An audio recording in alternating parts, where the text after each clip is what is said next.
everyone. Guillaume Letzuan here, host of the E-commerce Wizards podcast, where I feature leaders in business and e-commerce. Today's guest is Michael Potters. He's an entrepreneur. He was a merchant for 5 years, and then he sold his business. So he's going to share today his life experience, this journey, what this looked like for him, and a lot of gold nuggets of wisdom. We'll also be talking about customer service, how to improve customer service in his new roles. Now, Michael is an enterprise partner manager at Gorgias, and he will talk about this. How do you transform your customer support team from a cost center to a profit center, and a lot of other very interesting topics about how to get an e-commerce brand to be successful. So before we get started, the sponsorship message. This episode is brought to you by MageMontreal. If a business wants a powerful e-commerce online store that will increase their sales, or to move piled up dormant inventory to free up cash reserves, or to automate business processes to gain efficiency and reduce human processing errors, our company, MageMontreal, can do that. We've been helping e-commerce stores for over a decade. Here's the catch. We're specialized and only work on the Adobe Magento e-commerce platform. We do everything Magento. If you know someone who needs design, development, maintenance, training, support, debugging, we got their back. Email our team, support@magemontreal.com, or go to MageMontreal.com. That's MAGE Montreal.com. So, Michael, welcome. Thank you, Guillaume. It's such a pleasure to be here. I really appreciate you inviting me to this podcast. I feel honored. Well, my pleasure. So, can you please tell us a little bit about yourself and your background? Yeah, for sure. So, my name is Michael Potters. I'm currently enterprise partner manager at Gorgias, building out the agency partnership channel with my friend and now colleague Rachel, who spent a great deal of time at Adobe and Magento. Just joined Gorgias a few months ago now. In a previous life, though, however, I was a founder. I built a D2C brand actually in Canada, based out of Toronto. We grew that brand over a 6-year period. We specialized in subscription e-commerce and specialty coffee was the product. We shipped this specialty coffee on a subscription basis across Canada for that 6-year period, and eventually had aspirations of moving into the United States before we were acquired in December of 2020. And it was an exciting journey. Lots of challenges along the way, of course, as I imagine a lot of the members of the audience can relate to. It's not easy being a founder. We were bootstrapped for quite a while until we raised a pre-seed, well, what began as a family and friends and quickly sort of snowballed into a pre-seed round back in 2018, 2019. And, fundraising is also a big challenge. And it's especially challenging in Canada. Canada's not the easiest country or environment or market, so to speak, to be raising capital in. We were lucky, one of the lucky e-commerce brands in Canada to raise funding, and we grew the brand. The brand was acquired, and that's the rest is history. And it's just a pleasure to be here, Guillaume. I hope I can answer some questions or provide some value to your audience. I know, as you said, there's a lot of founders in the audience that probably share similar struggles that I did as a founder, and hopefully there's some nuggets there that I can help them, find a way. Sure, and we'll get to our main topic soon, but you just said something that piqued my interest here, because you're a subscription-based, well, now you sold the company, but how challenging did you find it to acquire customers on a subscription model versus the one-off? And have you tested both systems? It's really interesting. So that's a great question. So I should begin by saying in our particular category, it's in specialty coffee and subscription CPG, let's call it. Our product was particularly popular as a gift. So there was really a split 50-50 down the middle between gifting sort of one-offs and then subscription for personal use. And as I said, that was a 50-50 split. In terms of acquiring customers for a subscription, yes, of course, it's challenging, but there are ways to incentivize a new customer or a prospect into trying the product before they commit to a subscription, whether it be through a discount or whether it be through some other type of strategy. There are ways to do that. But as you said, it can be challenging. CPG is unique, though, I should say, when it comes to subscription, in that there is an opportunity, to sample the product. And when they sample, when a consumer samples a product that they can consume, whether it be a beverage or a food product, if they like the product, generally they'll subscribe to the product to have it on a more consistent basis. It was interesting with coffee too, in that it's a commodity that's regularly consumed, right? It's perishable, so you need to replenish it. And number three, there's infinite varietals of specialty coffee. I'm not just talking between the Robusta and coffees versus the more sort of classic coffees that you might expect to find in a specialty or hipster cafe. There are Arabica varietals. There are thousands of varietals of specialty coffee, okay? And they're grown in very different places across the globe. So if it's February in Belize, you may have a very different coffee available to you than what's available in February in Ethiopia, and so on. There's all kinds of different varietals that are available as to a specialty coffee consumer. So for those three reasons, it was actually a very, how should I put it, perfect product to build a subscription brand around. And at the time when we were considering what type of businesses we wanted to build, we wanted to build one that sort of hit those three marks, and coffee was a commodity that hit it. Yeah, I agree. It's a great choice of a product for a subscription business. So let's dig a little bit more in this, though. Like, what was the strategy to acquire customers? So we had a few different channels, and I should preface this by saying we never really, I don't think, cracked a particular channel that really was a gold mine for us. We did have multiple different channels that worked for different reasons. Performance marketing was a channel for us, of course. We had pretty aggressive performance marketing campaigns seasonally on Facebook and Instagram. Email was a very important channel for us. As you can imagine, once you acquire a customer, as you know, Guillaume, it's very important to nurture that customer and to build and to improve or increase that lifetime value of that customer through regular communications and nurturing. Opportunities for cross-selling, opportunities for cross-promotion. This was done for us through email, and it was a very effective channel for us. In fact, our open rates on our email and conversion rates through that channel, the open rates were in and around 30% for our email campaigns, which were well above the industry standard. And then the conversion rates were certainly higher on that channel than what they were on our performance channels like Facebook and Instagram.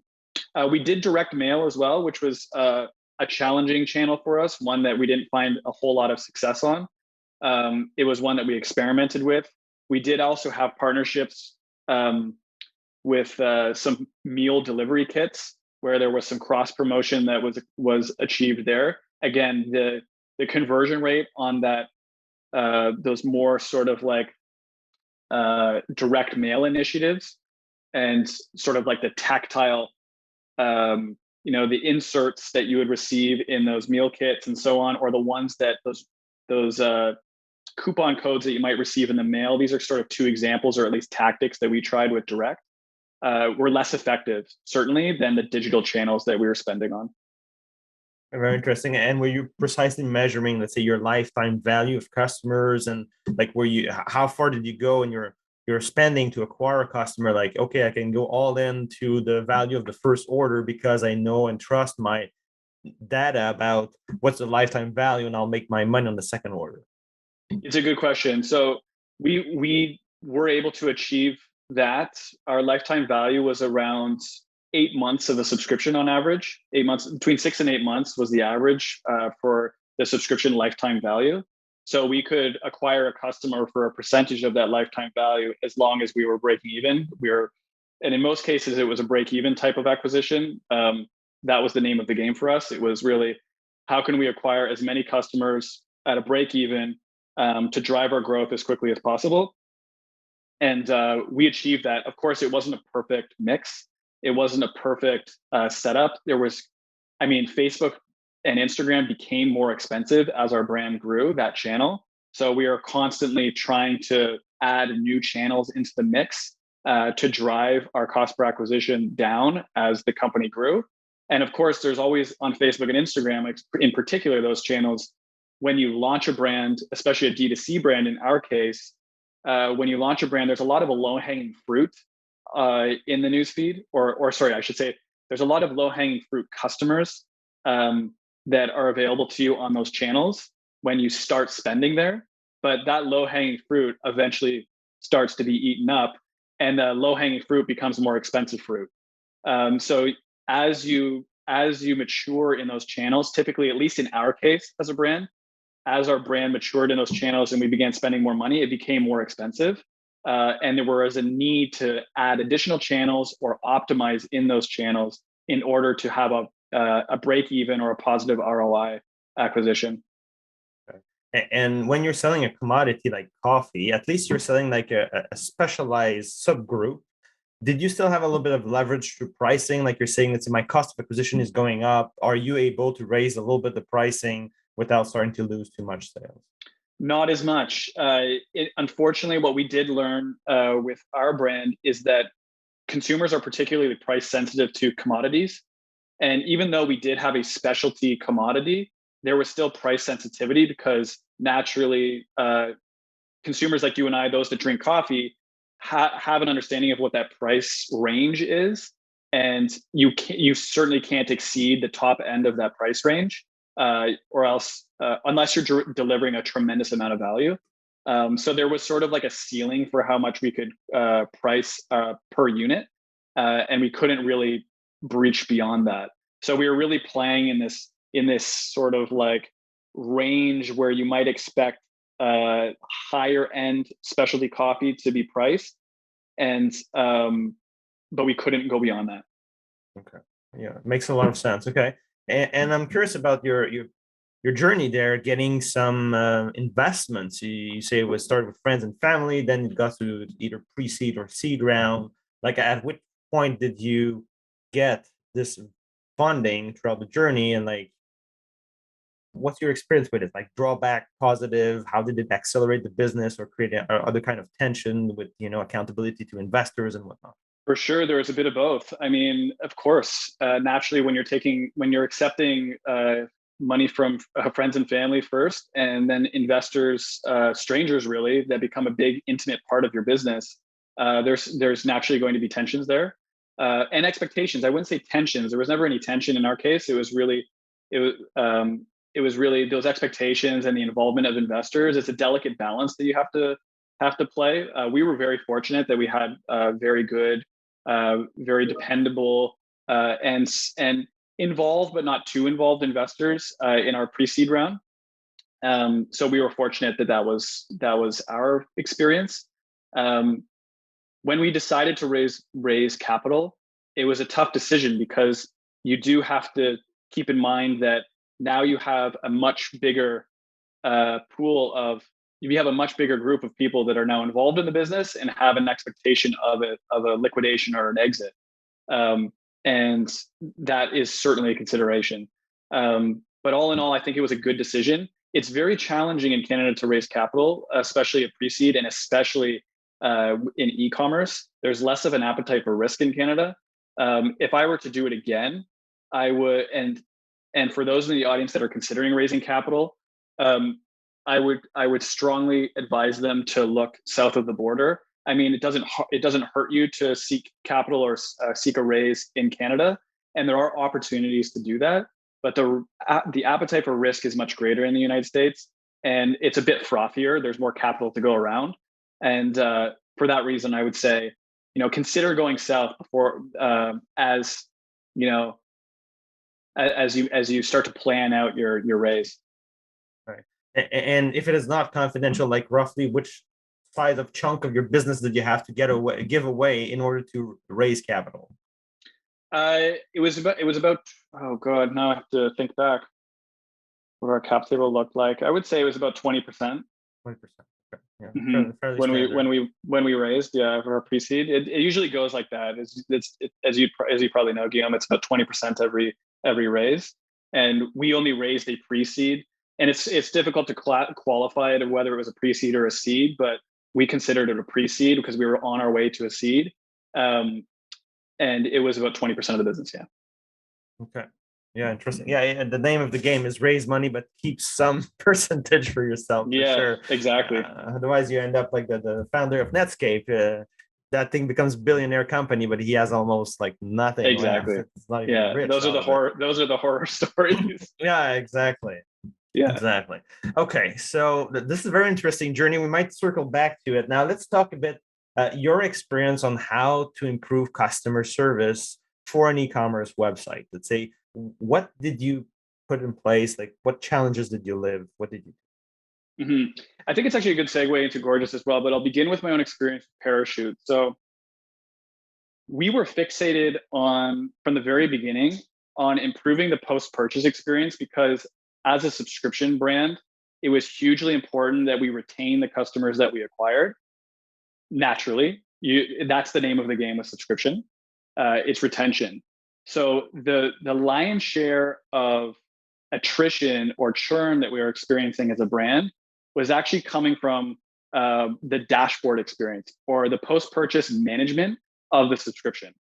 So if you imagine Guillaume, you're subscribed to a coffee subscription service or a subscription service for any consumable for that matter. In a lot of cases, our customers would want to increase the frequency, decrease the frequency, increase the volume, decrease the volume, pause the subscription, re-engage the subscription. Maybe they want to send it to a friend that month. Maybe they wanted to change the SKU. So we had 3 different SKUs. We had a medium roast, a dark roast, and a what we called a limited edition or something that changed every month. So maybe you wanted to switch it up that month. Now, with a lot of the subscription subscription solutions available today, especially the ones that are plugged into an e-commerce site on Shopify, for example, there are limitations to what you can actually do for subscription functionality. So we ended up actually going completely custom. And that's where we actually found a huge lift in our LTV. It was when we actually improved that subscription management experience, that post-purchase UI, that post-purchase user experience. It was all baked together in a custom build that we developed internally, and it really moved the needle for us in a pretty significant way. And a lot of those customer support inquiries that we were seeing as it related to subscription management disappeared virtually overnight. Like if you give the tools to a user to manage their own subscription and you educate them to manage the subscription along the way, they will perform that action and you can reduce the load on support in a pretty significant way, at least in our experience. It's really it's subscription management that was important for us in our particular case. Okay, so subscription management, so the ability to pause, resume, forward, change the SKU, that kind of Exactly. feature. Once you had that down, customer support volume decreased drastically, and it's easier for you to reduce churn and to have more happy customers. Exactly, and it's perfectly summarized. And as I said, it's a good segue into Gorgias as well, because while we were managing this load of support inquiries as they related to subscription management, we were also simultaneously trying to grow, the other channels where our customers were trying to communicate with us. So if you imagine we were spending at the same time quite a bit of money on performance marketing, whether it be on Facebook or Instagram. We were attempting to grow our SMS channel. We had a phone number that customers could call us at.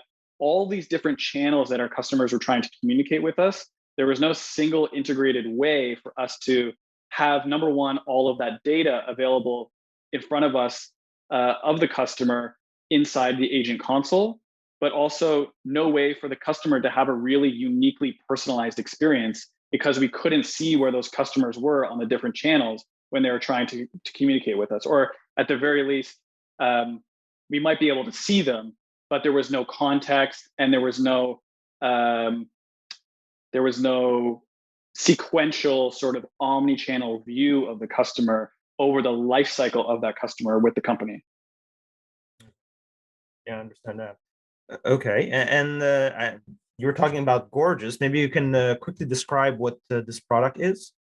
Sure. So Gorgias is an omni-channel help desk for brands that are looking to grow. And the way I usually try to describe it. And the reason I describe it this way is because it was a challenge that we had as a brand, a Parachute Coffee. We were using Klaviyo. You're familiar with Klaviyo, Guillaume? Right. Yeah. We were using Klaviyo, and complete kudos to Klaviyo for building really what is the email layer of the merchant's growth stack. And when I say merchant, I don't mean the merchants that are still stuck in 1995.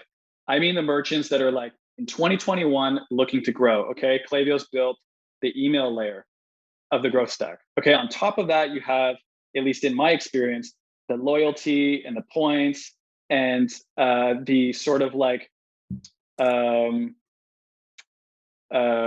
would you call it, retention layer of the growth stack. Okay, so that's on top. What was missing for us was that engagement layer of the growth stack. It was non-existent. We had all these different channels where we were trying to reach our customers, or our customers were trying to reach us, but there was no coherent way of measuring performance of the channel or performance of our agents. There was no coherent way of really driving revenue through support. It was all sort of in these disparate, siloed systems, and it was a real challenge for us. So when we discovered Gorgias, it was really like a light bulb went off. And what we did with Gorgias is really turn what was a cost center for us and something that we really viewed as like an afterthought. You know, you think as a brand, you're like, and this was us for a long time, we're guilty of this. We thought, you know, what a pain in the butt customer support is. Like, I don't want to have to think about this. It's so annoying. But when you have a platform that basically integrates all of your channels into one coherent dashboard environment, and suddenly you have all of this rich customer data right in front of you, and you can see in a sequential omni-channel view the entire history of that customer's interaction with your brand, and you can respond to them very quickly, suddenly you're like, this could now be a profit center. This is now a revenue center. I could actually drive revenue through my support center. I can drive revenue through my customer support. And that's precisely what we did. And I'm curious if you can tell us more about that, precisely because I heard, and I don't know if I heard correctly, you said you had 3 SKUs. So you had 3 products, right? Yeah. So how did you drive, let's say, additional sales and so on? Because then you can influence like the quantity and the frequency that they buy. And I guess that's about it.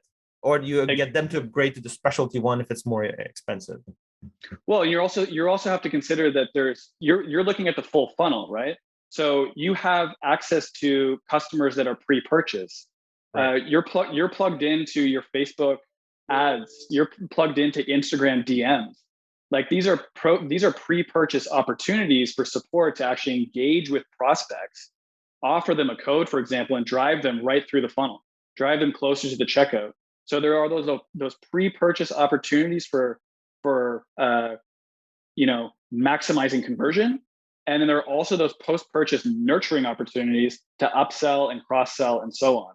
Once you have a full 360-degree view of the customer, there's really no limit on what you can do to move the needle in terms of revenue through your help desk or through support. And there are other tactics as well. And I can offer you one that's popular with one of the larger merchants on the Gorgias platform. So we sort of dug in and we were like, what are the merchants on the Gorgias platform that are driving a lot of revenue through their support and their help desk? What are they doing? What are the tactics that they're using to do that? And one that I can offer you in particular was around, offering and empowering all of their agents with a coupon code to utilize at their discretion or under certain circumstances to move the prospect closer towards a checkout. It's as simple as that. Offer every single one of the agents a unique coupon code, and when there is a particular circumstance where that coupon code might be useful, and move the user closer or move the prospect and the customer closer to a checkout, then deploy the coupon. And this is something that can easily be attributed, number one, to that particular agent, beyond the simple fact that Gorgias has advanced reporting and you can already view the support agent's performance. But offering the coupon code, being able to attribute it to that agent, and now you've actually succeeded in moving that user closer towards the checkout, through the checkout, and into a successful conversion. Makes a lot of sense. So you're not just working on the existing customer support base, you're working pre-purchase. And Exactly. of course, after post-purchase, but the post-purchase is becoming more and more standard with the, abandoned cart email reminders that are not yet standard, but getting there more and more standard. So the pre-purchase, I believe it's a big deal to have access in one place to every channel that you have. And then your support staff don't just do support, they actually turn to, entry-level salesmen. And it's really like you're creating a sales force out of your support team. exactly. So yeah, that's very interesting. Okay. And were you doing SMS marketing? That's a really good question, Guillaume. We didn't. And I think it's because, frankly, SMS has blown up as a channel in like the last 12 months. And we were just sort of like, we just missed that explosion of interest in SMS. It happened probably, and correct me if I'm wrong, and you're on the ground with this as well. Correct me if I'm wrong, but my hunch is that this SMS and conversational commerce really took off in like mid 2020, like maybe early 2020.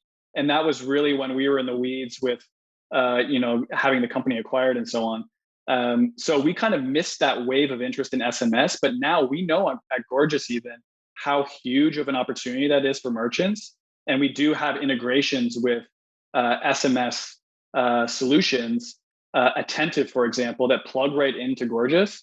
And so you can actually view and engage with your customers and have that whole conversation history right out of the support dashboard, right out of the support or right out of the agent console for your brand.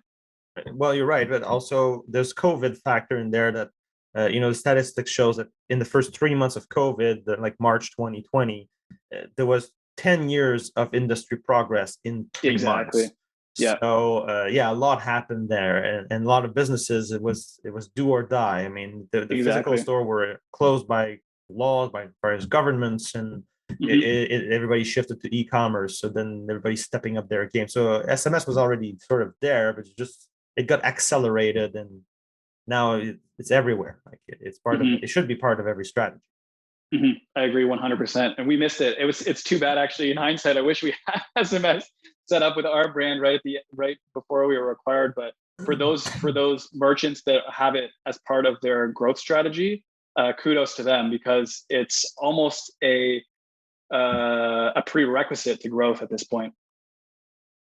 And would that have changed anything for you, like perhaps like company valuation, or did you have like an earn out or something like that? It might have. I mean, geez, if we had tacked on an additional growth channel in those final stages of the company, it may have. But no, I don't think in any meaningful way. But certainly, it would have made an impact on our growth, no doubt. Adding an additional channel, 100%.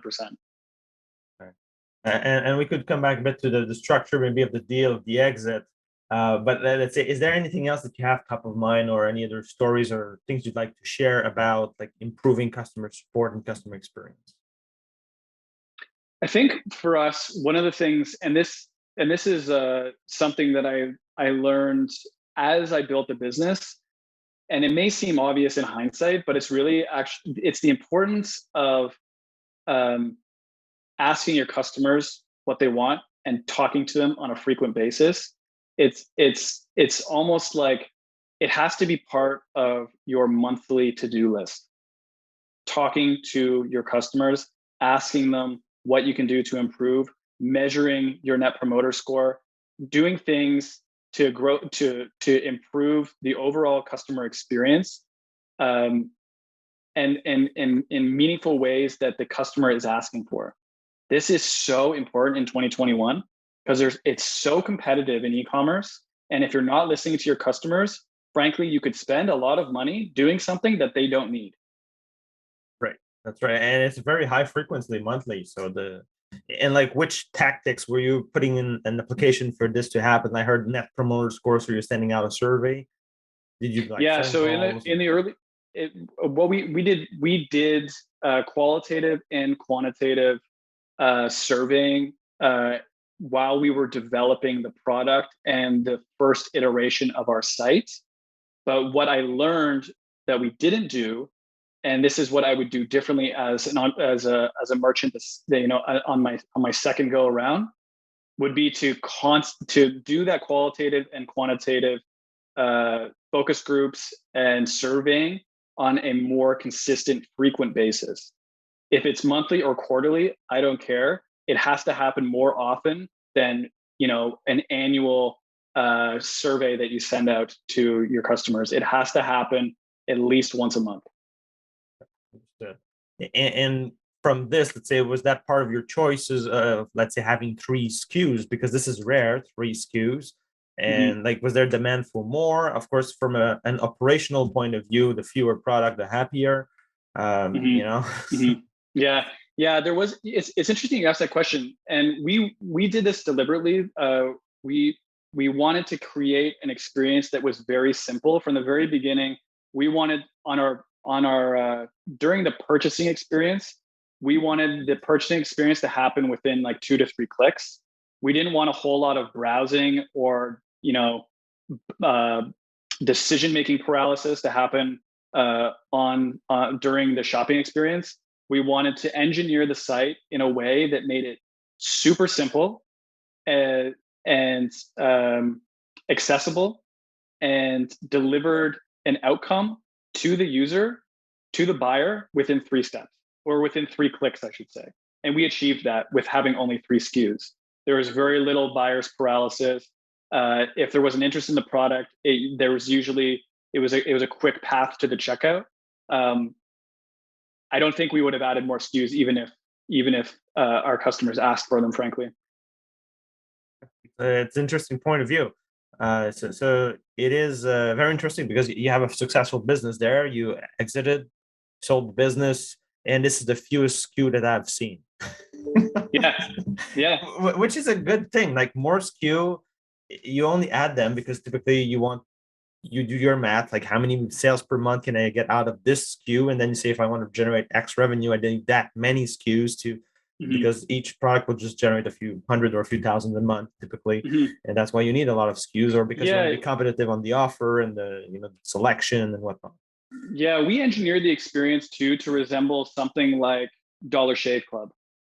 So if you're familiar with Dollar Shave Club, they only had a couple of years ago anyway, 3 SKUs. Okay, they had like the basic offering, the sort of like, let's call it medium or mid-market offering, and then they had like the premium option. So we sort of like reverse engineered that experience in a way to only have those 3 SKUs.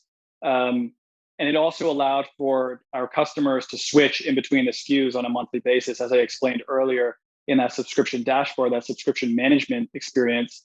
If we had 100 SKUs, not only would that put a tremendous amount of pressure on us operationally, but it would also add complexity to that post-purchase subscription management experience that we just didn't want to add for the customer. So it was like, keep it simple, 3 SKUs, and that's the promise that we made to our customers.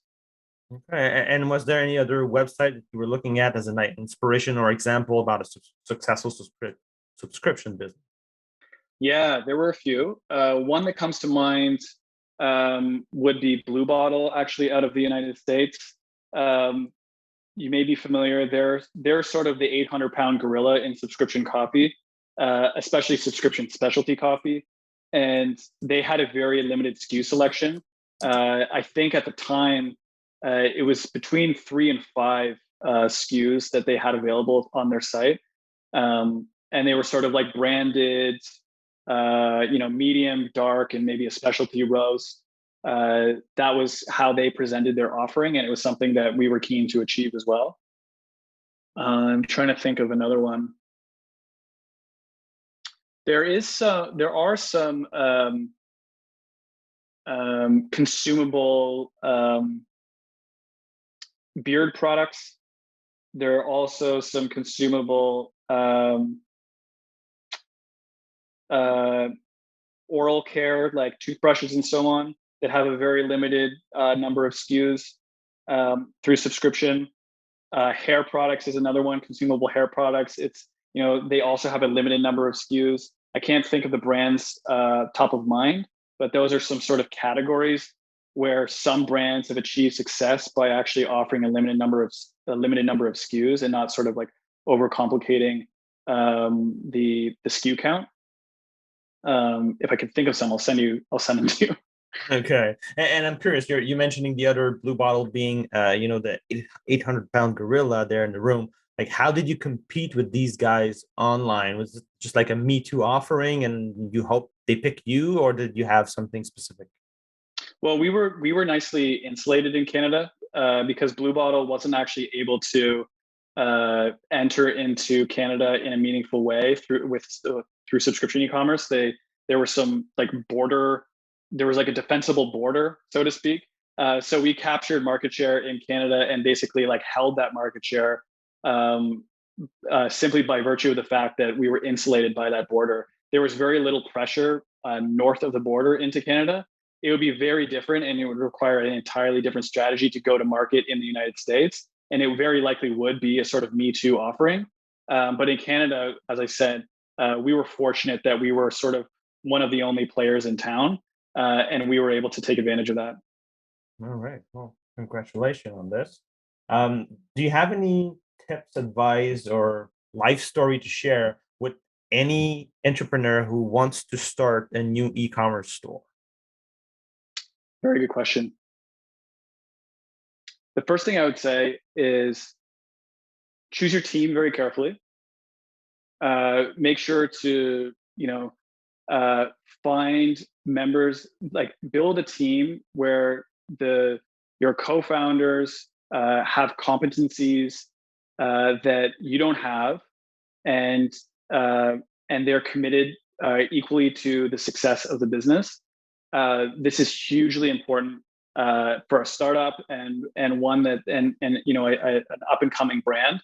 Choose those co-founders very carefully. We were fortunate that we had co-founders that did have unique competencies that we were able to build the brand through. That would be number one. Number two, and I would circle back to my earlier point, is to continue to ask your customers as frequently as talk to your customers all the time. Talk to your customers, get on the phone with them, call them, email them, do focus groups, ask them what they want, build a Slack channel, have a Slack and invite them into your Slack channel. Ask them what they're looking for. This is the fastest way to like add rocket fuel to your brand.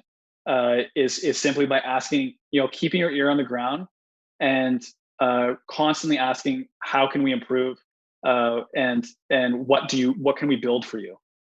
This was huge for us. And then I think finally, and I guess this is I guess in some way a shameless plug for Gorgias, but I'm going to say it anyway, is look at support as a critical layer of your growth stack. Look at the post-purchase and even pre-purchase experience and the engagement with your customer along the entire life cycle as a critical layer of your growth stack.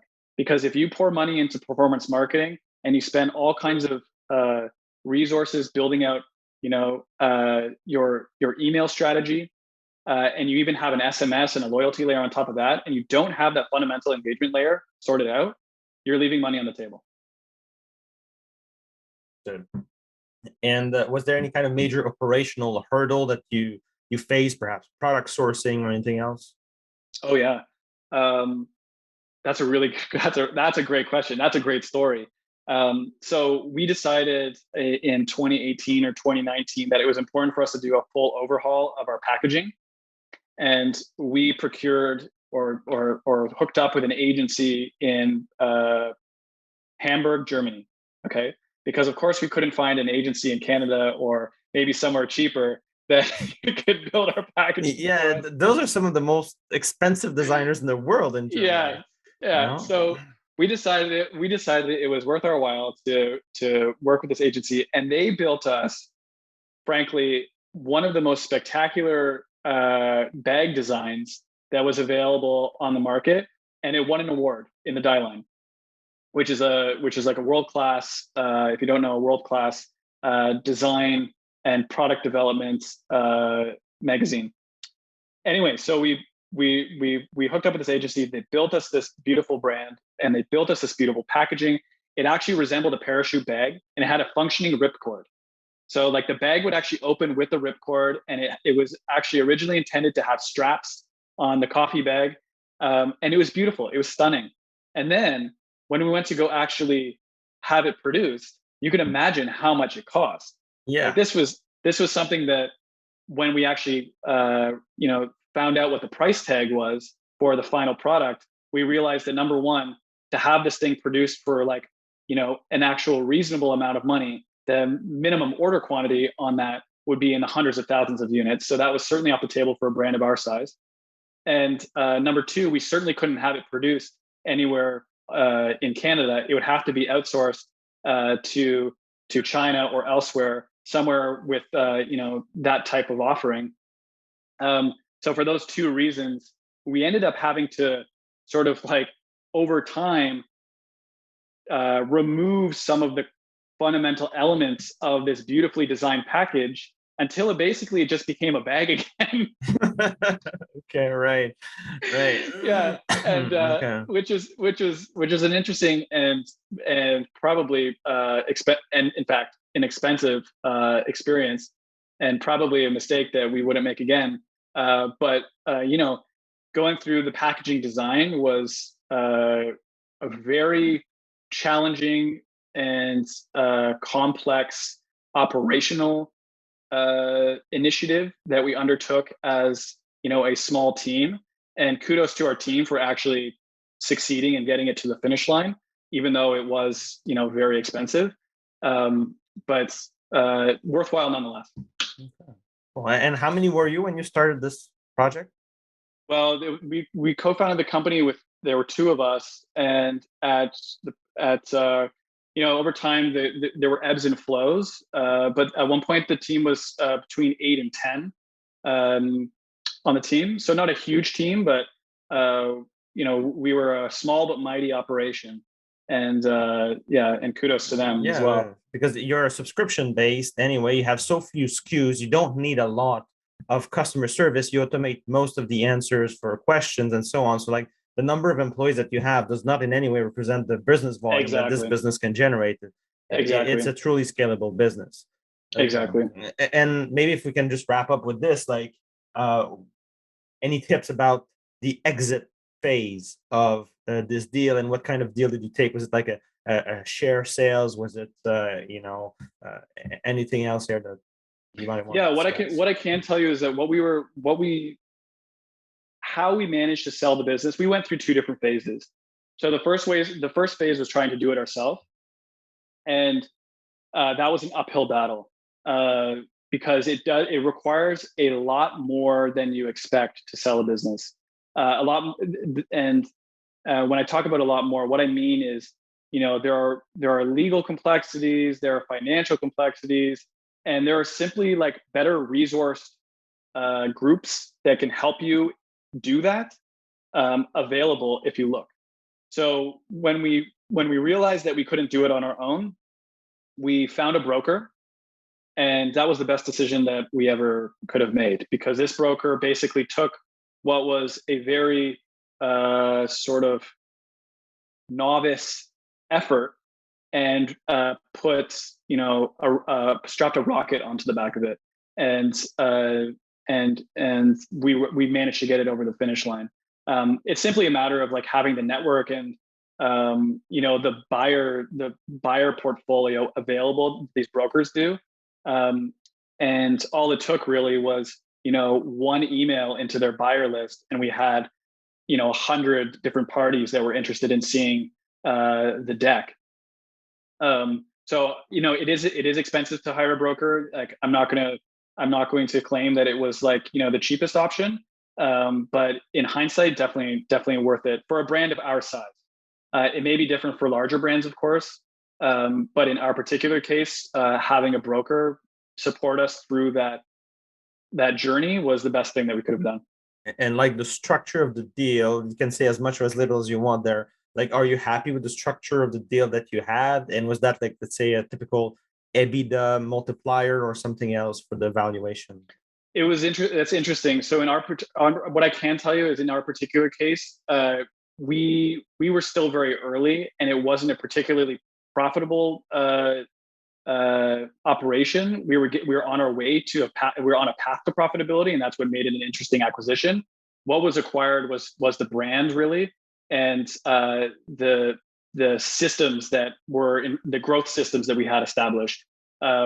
With a little bit more capital, I guess what I can say is with a little bit more capital, the acquirers were confident that they could take what we had already built. We had sort of built the engine, and all it needed was a little bit more fuel.